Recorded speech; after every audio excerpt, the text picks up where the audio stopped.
Belts are the ultimate status symbol in Brazilian Jiu-Jitsu, and it couldn't be further from the truth.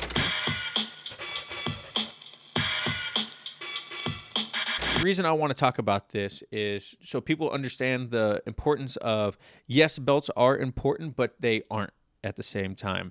What should really be focused on is the importance of progress and skill development over whatever your belt is. You should be trying to get better as a practitioner instead of focusing on what you have to do to get that next belt. If you are always trying to improve as a jiu-jitsu practitioner, then the belt's going to come, right?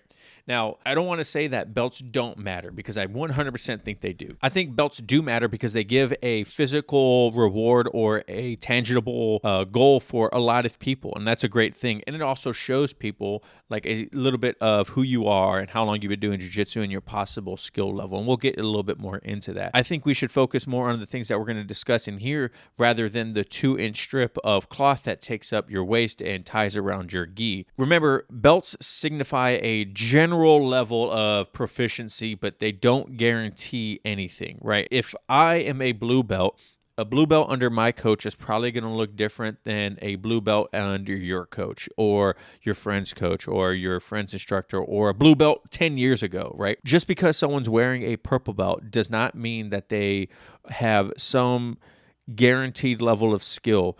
You know, we have to look at a bunch of different things. Your belt actually represents the level of skill that your instructor sees that you have based on who you were and who they see you can be. It's not based on, here goes the rule book of everything that you need to know in order to be a blue belt. It's not based on all these things need to be checked in order for you to be a blue belt. For some people, they do have to test for it. I tested for my blue belt, but it wasn't a multiple choice, fill in the blanks. It was, hey, someone get in mount on Travis. Travis, I want you to show me 3 escapes that you can do to get someone off of mount.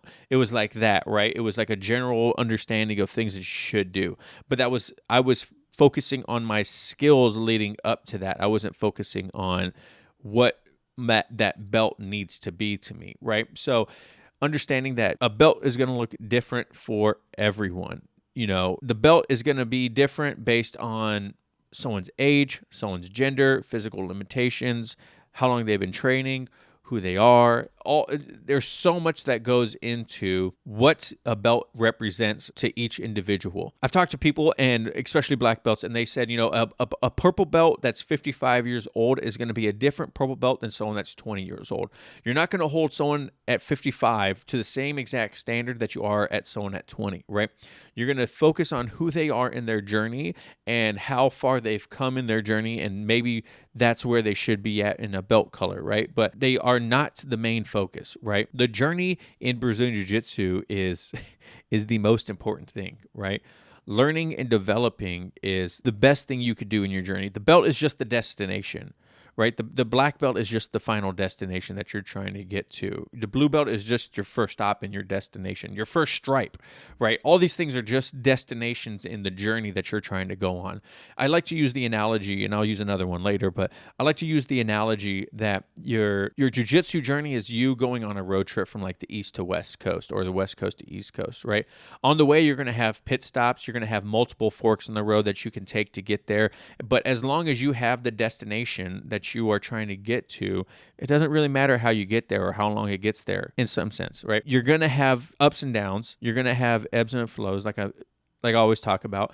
And your jiu-jitsu belt shouldn't be the focus the entire time, because we can get, blinders on like horses and not see things that we're supposed to be doing or that we could do to improve our skills because we're so focused on that one thing. Imagine starting a road trip from coast to coast, and all you focus on is how far you have to go and not how far you've come or the cool things that are going on around you at that moment. It would be a very, very boring and hard road trip to go through, right? You got to think, the belt is just the destination. You should focus on the journey. Another great example is think of your driver's license, right? When you earn your driver's license, it signifies you know the basics of driving. No 16-year-old kid, well, maybe, 99% of 16-year-old kids that get their driver's license aren't expert drivers, but they understand the rules of the road. They understand the mechanics of a car and how it works. They understand that it's going to take a lot more driving for them to become a skilled driver, right? It takes continuous practice. Getting your driver's license is just, it's just a notch in the belt. It's just a piece of tape on your belt, right? And then you need to focus on improving as a driver, and that's the journey, right? It's like, even if you were to earn your black belt, you don't stop learning. So it's like, oh man, I got my black belt.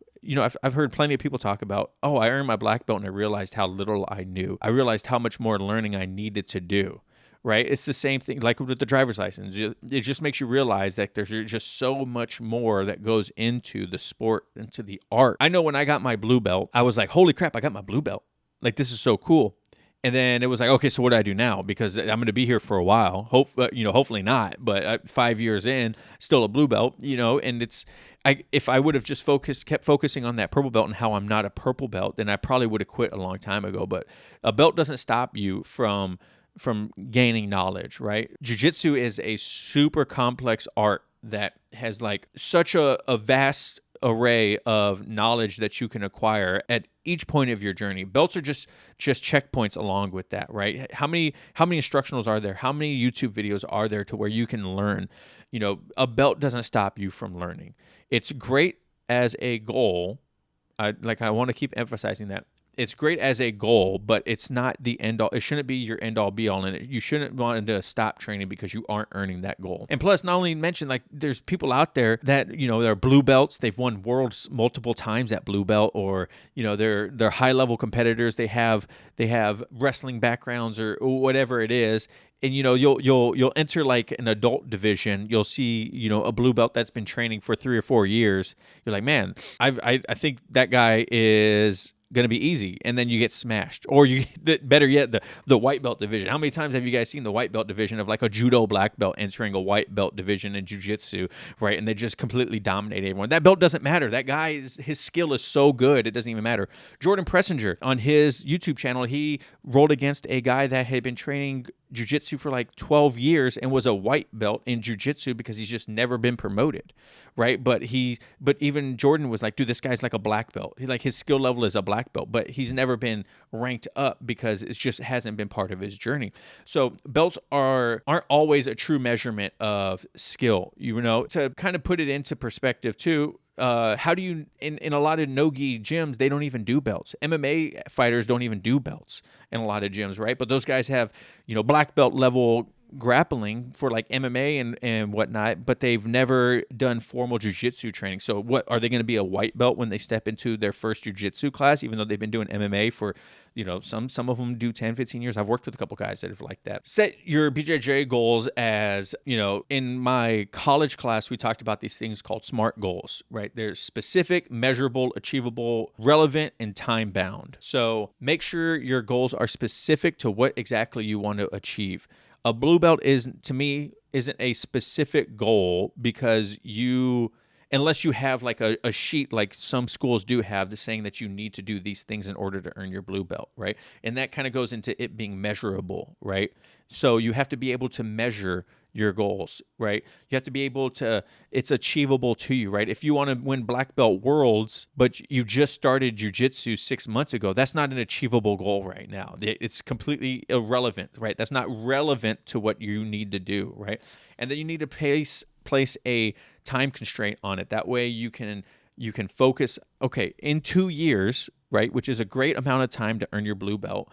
In 2 years, I want to have the skills required in order to achieve my blue belt, which goes into, we should be trying to master techniques. We should try to improve guard retention, which I'm terrible at. Maybe compete a couple of times, which is another great test on how your skills are for your belt level. Because like I mentioned, sometimes you'll run into a white belt that's a 15-year wrestler and just completely dominates everyone, right? But because they don't know jiu-jitsu, they're not a blue belt or they're not a purple belt or whatever it is. So just compete at your level belt and then see where your skill is. And that's going to give you a better understanding of maybe you're not ready for that next belt. And it might be an eye-opener, So just remember, a belt only signifies progress, but it's not but the journey of learning and development is much, much more important. You should always be trying to learn and improve, and your belt will come with that, okay? Remember, consistent training, dedication, and a focus on personal goals will lead to an actual growth in the art, right? Will lead to actual growth in the art. If you're only focusing on the belt, then it's going to be a whole lot harder for you to grow because you're not going to be paying attention to the things that going on around you, right? So enjoy the process, embrace challenges like I always say, and then celebrate the progress regardless of how little or much it is, and no matter what your belt rank is. Keep training, keep showing up, show up consistently, focus on things that you can improve on, and your belts will come. They don't matter, or do they? Let me know down in the comments below. Thanks, guys.